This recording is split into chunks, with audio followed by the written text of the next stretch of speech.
البدع والأهواء، أهل البدع العقائدية وأهل البدع السياسية. نقول بيننا وبينكم السلف، بيننا وبينكم الكتب، كان فيقول البدع بيننا وبينكم. Bismillahirrahmanirrahim. Alhamdulillahilladzi arsala rasulahu bil huda wa dinil haqq liyudhhirahu 'alad dini kullihi wa kafaa billahi syahida. Asyhadu an la ilaha illallah wahdahu la syarika lah wa asyhadu anna Muhammadan 'abduhu wa rasuluh sallallahu alaihi wa ala alihi wa sallama tasliman mazida, amma ba'd. Ikhwani fillahi hafizakumullah jami'an. Kita lanjutkan pembahasan berikutnya setelah beliau mengucapkan atau beliau menyebutkan di dalam matannya Al-Imam Abu Abdullah Muhammad ibn Abdul Wahhab An-Najdi At-Tamimi. Yang pertama adalah al-ula al-ilmu. Pertama adalah ilmu. Wa huwa ma'rifatullah, yaitu mengenal Allah Subhanahu wa taala. Wa ma'rifatun nabiyyih, dan kemudian mengenal nabinya. Wa ma'rifatud dinil islami bil adillah, dan kemudian mengenal agama Islam beserta dalil-dalilnya. Baik dalil tersebut dari Al-Qur'an ataupun dari As-Sunnah. Kemudian yang kedua, as-tsaniyah al-amalu bih. Inilah yang namanya buah daripada al-ilm. Jadi buahnya ilmu adalah amalan. Sehingga jangan sampai kita berilmu kemudian tidak mau beramal. Dan jangan sampai kita beramal tanpa ilmu. Kenapa? Dikarenakan barang siapa dia memiliki ilmu, wa man alima wa lam ya'mal, namun dia tidak mau beramal, dia berilmu tapi tidak beramal, faqad syabahal yahud, sungguh dia telah menyerupai orang Yahud yang Allah Ta'ala memurkai mereka.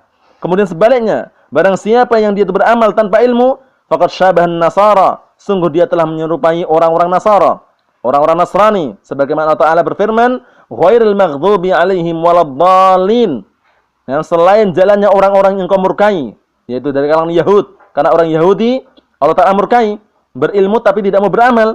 Kemudian waladdallin, bukan pula jalannya orang-orang yang sesat, yaitu orang Nasara yang mereka beramal tanpa ilmu. Sehingga kita semoga termasuk orang-orang yang apa? Yang berilmu kemudian beramal dengan ilmu. Itulah yang namanya buah daripada ilmu.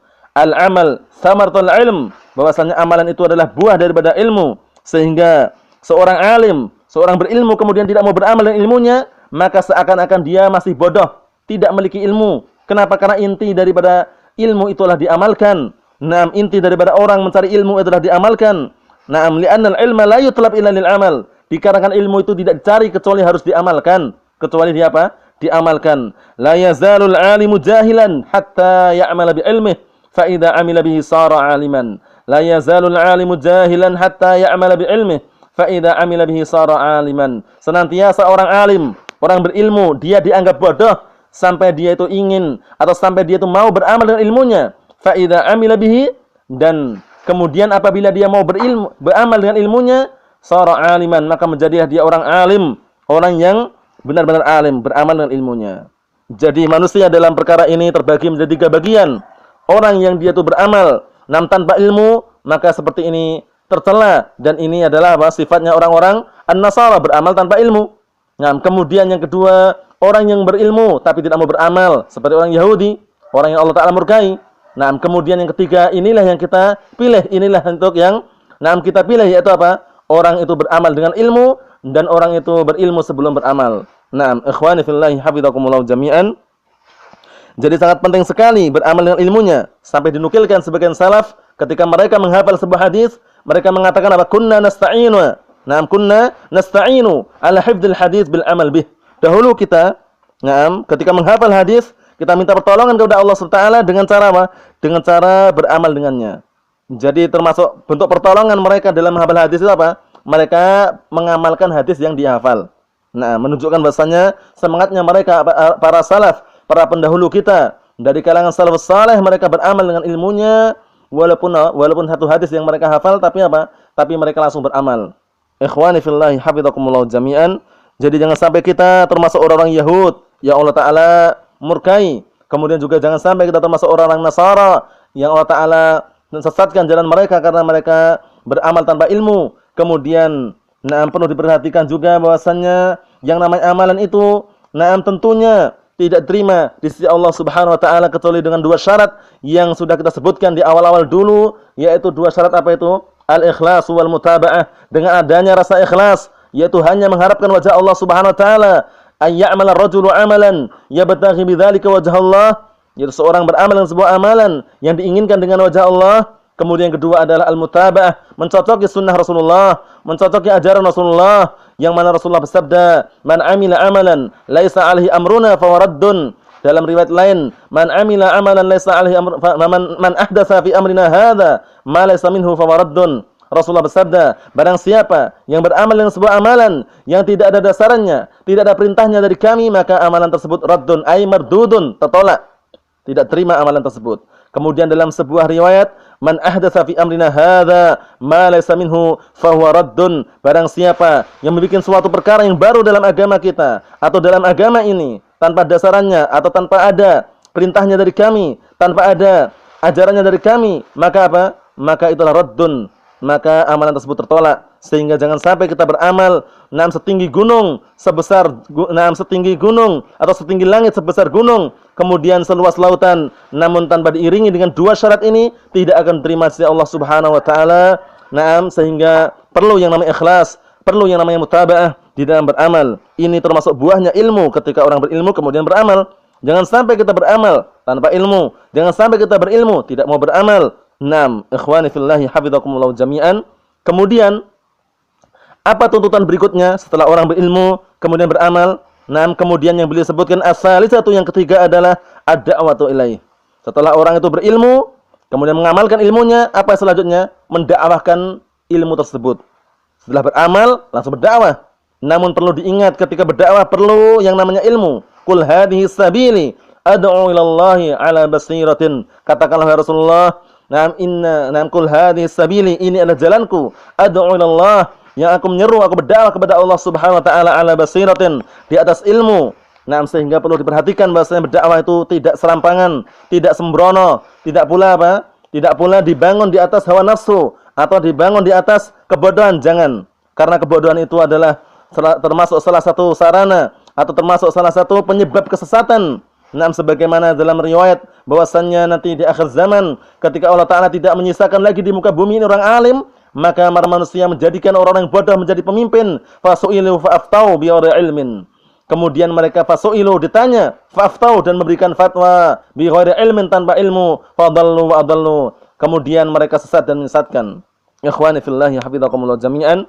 Jadi setelah berilmu kemudian beramal, kemudian berdakwah di jalan Allah Subhanahu wa taala. Berdakwah dengan penuh ikhlasan, bukan berdakwah dalam rangka mencari harta, bukan berdakwah dalam rangka mencari jabatan, bukan berdakwah dalam rangka mencari pengikut, tidak. Karena pengikut itu bahwasanya patokan atau sebagai sandaran kita menilai orang itu di atas kebenaran bukan banyak pengikutnya, bukan pula sedikitnya. Bahkan yang namanya al-jamaah, yang namanya jamaah itu adalah apa? Selama seorang itu mencocoki kebenaran sesuai dengan Al-Quran Sunnah, maka dikatakan jamaah. Sebagaimana athar yang sahih, yaitu athar Abdullah bin Mas'ud radhiyallahu anhu, al-jama'atu ma wafaqal haqqa wa in kunta wahdak. Jamaah itu adalah yang mencocoki kebenaran walaupun engkau sendirian. Jadi jangan sampai kita menilai kebenaran itu bikatsatil atsba, dengan banyak pengikut, wala bikillatih, tidak pula dengan sedikitnya pengikut. Namun kita menilai seorang itu berada di atas Al-Quran Sunnah dengan apa? Biqadri tamassukihi bis sunnah, biqadri tamassukihi bil Qur'an was sunnah, dengan kadar berpegang teguhnya seorang itu di atas Al-Qur'an sunnah, bi fahmi salafil ummah, dengan pemahaman salaful ummah. Itulah yang jadikan patokan kita. Ikhwani fillahi hafizakumullah jami'an. Sehingga yang namanya berdakwah kepada Allah Subhanahu wa taala itu hendaklah mengikhlaskan tujuan pertama kali ketika berdakwah apa? Dalam rangka manusia itu agar terentaskan, terhilangkan dari mereka kebodohan yang wajib kita perangi. Karena dengan adanya ilmu, seseorang yang senantiasa berjalan di atas al-haq, insyaallah ta'ala bi'idznillah azza wa jal. Kemudian dengan adanya kebodohan, nescaya seorang terjerumus dalam kebinasaan, terjerumus dalam kesalahan, terjerumus dalam kebatilan. Na'udzubillah min dzalik. Kemudian perlu diingat juga ketika berdakwah di jalan Allah SWT, itu ada yang namanya halangan, hambatan, rintangan. Yang mana rintangan hambatan itu bermacam-macam. Ada terkadang hambatan, ada terkadang rintangan yang berupa ucapan, perbuatan, dan semisalnya. Hambatan, rintangan, halangan, macam-macam bentuknya. Ada yang berupa ucapan, berupa perbuatan, berupa makian dan semisalnya. Namun perlu kesabaran. Dan bahkan Nabi kita Muhammad SAW sebagai tauladan kita, panutan kita, suatu ketika berdakwah di jalan Allah Subhanahu wa taala, mereka lempari dengan batu. Bahkan Rasulullah suatu ketika dipukul hingga mengeluarkan darahnya, namun Rasulullah tidak membalas. Rasulullah SAW bersabar. dengan kesabaran yang sangat sabar sehingga beliau mengatakan Allahumma ighfir liqaumi fa innahum la ya'lamun. Ya Allah, ampunilah kaumku ini, sesungguhnya mereka adalah kaum yang tidak tahu. Sesungguhnya mereka yang bodoh. Ini menunjukkan kesabaran Rasulullah sallallahu alaihi wasallam dalam berdakwah hingga beliau pun mendakwai pamannya Abu Talib. Abu Talib mati dalam keadaan kafir, Rasulullah masih mendakwainya ketika menjelang kematiannya. Mengatakan, ya am, wahai pamanku, qul la ilaha illallah. Wahai pamanku, katakanlah kalimat la ilaha illallah, kalimatan uhaju laka biha indallah. Satu kalimat yang aku akan jadikan hujjah nanti di sisi Allah Subhanahu wa taala. Namun apakah dia mau mengucapkan itu? Tidak. Abu Talib tidak mau mengucapkan ucapan itu karena dibisiki dengan dua orang yang jahat. Waktu itu duduk bersama beliau. Waktu itu duduk bersama Rasulullah sallallahu alaihi wasallam, membela Rasulullah, pembelaan sangat besar terhadap agama Islam ini. Namun ketika dinasihati, ketika ditalqin oleh Rasulullah sallallahu alaihi wasallam, dia tidak mau mengucapkan kalimat la ilaha illallah, fa aba ayyakul la ilaha illallah, famata ala millati Abdul Muthalib. Di waktu itu duduk dengan dua orang, orang yang jahat sekali, yaitu Abdullah bin Abi Umayyah, kemudian Abu Jahal. Dua orang membisiki, apakah kamu benci dengan agamanya Abdul Muthalib? Kemudian matilah pamannya Rasulullah ini Abu Talib, namanya adalah Abdul Manaf, namanya Abu Talib adalah Abdul Manaf, kemudian mati dalam keadaan kafir, mati dalam keadaan kekafiran, kemudian juga mati dalam keadaan kekufuran, dan namun masih Rasulullah SAW mendakwai beliau, atau Rasulullah SAW mendakwai Abu Talib ini, menjelang kematiannya dengan dakwah kalimat la ilaha illallah, yang seperti ini keadaannya menunjukkan bahwasanya kesabarannya Rasulullah sallallahu alaihi wasallam dalam berdakwah, sehingga kita perlu kita contoh, perlu kita tiru, perlu kita jadikan tauladan. Insyaallah taala kita lanjutkan pada pertemuan berikutnya mengenai pembahasan yang keempat, yaitu as-sabru 'alal adza fihi bi'nillah taala. Subhanakallahumma wa bihamdika asyhadu an la ilaha illa anta astaghfiruka wa atubu ilaik.